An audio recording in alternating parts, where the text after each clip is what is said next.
Assalamualaikum warahmatullahi wabarakatuh.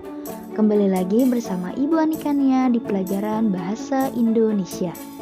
Hari ini kita akan belajar tentang kebahasaan pada puisi rakyat. Mari perhatikan video pembelajaran berikut ini. Di dalam puisi rakyat terdapat kaidah kebahasaan.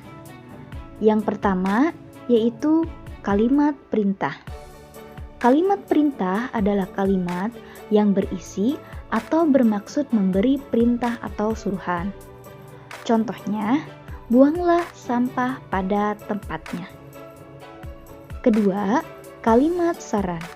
Kalimat saran adalah kalimat yang berisi tentang saran kepada orang lain untuk kebaikan orang lain atau sebaliknya. Contoh, sebaiknya kau pikir dahulu demi keputusan yang tepat. Ketiga, kalimat ajakan. Kalimat ajakan adalah kalimat yang berisi ajakan kepada orang lain untuk melakukan suatu perbuatan. Contohnya, mari kita jaga kesehatan atau ayo kita belajar. Nah, ini merupakan contoh kalimat ajakan, mengajak seseorang untuk melakukan sesuatu. Keempat, kalimat seru. Kalimat seru adalah kalimat yang mengungkapkan rasa hati seperti kagum, heran, senang, dan sedih. Contohnya ditandai dengan adanya kata alangkah, betapa, dan bukan main. Alangkah indahnya alam Indonesia ini.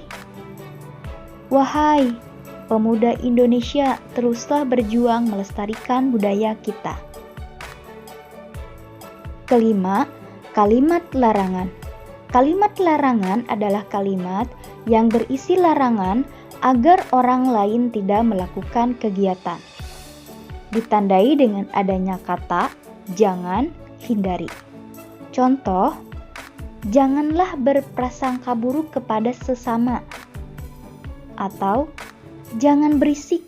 Ini tidak boleh kita lakukan karena merupakan kalimat larangan. Keenam, kata penghubung yang sering digunakan pada puisi rakyat.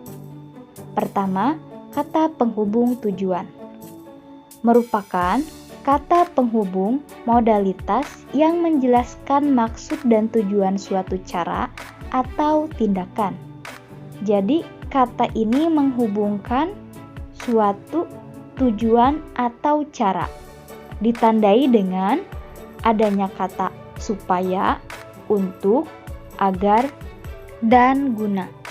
Contohnya, rajinlah belajar agar naik kelas.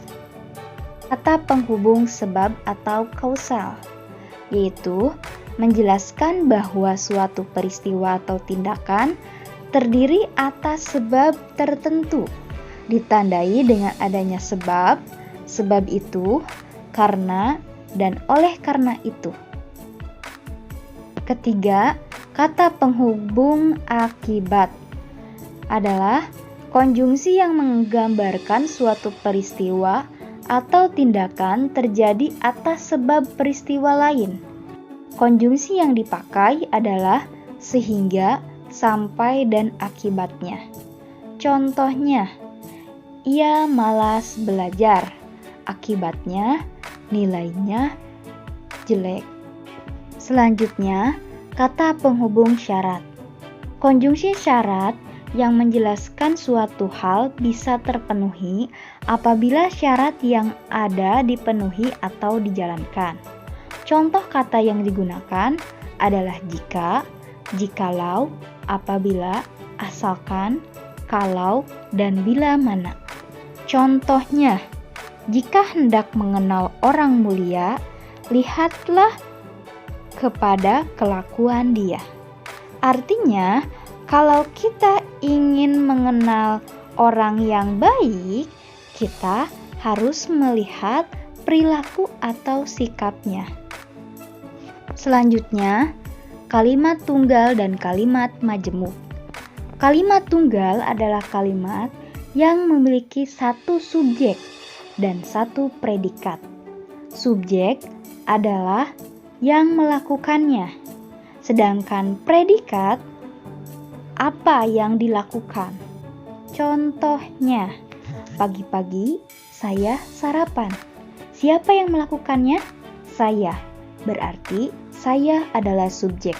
Apa yang dilakukan? Sarapan. Nah, sarapan berarti predikat. Sedangkan pagi-pagi adalah keterangan waktu. Kedua, kalimat majemuk. Kalimat majemuk adalah kalimat yang memiliki lebih dari satu subjek atau predikat. Kalimat majemuk terdiri dari penggabungan dua kalimat dasar atau lebih. Contohnya, pagi-pagi saya sarapan, sedangkan ibu memasak di dapur. Jadi, subjeknya ada dua, saya dan ibu.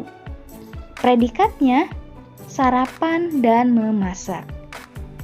Itu merupakan contoh dari kalimat majemuk. Demikian pembelajaran untuk hari ini. Terima kasih yang sudah menyimak.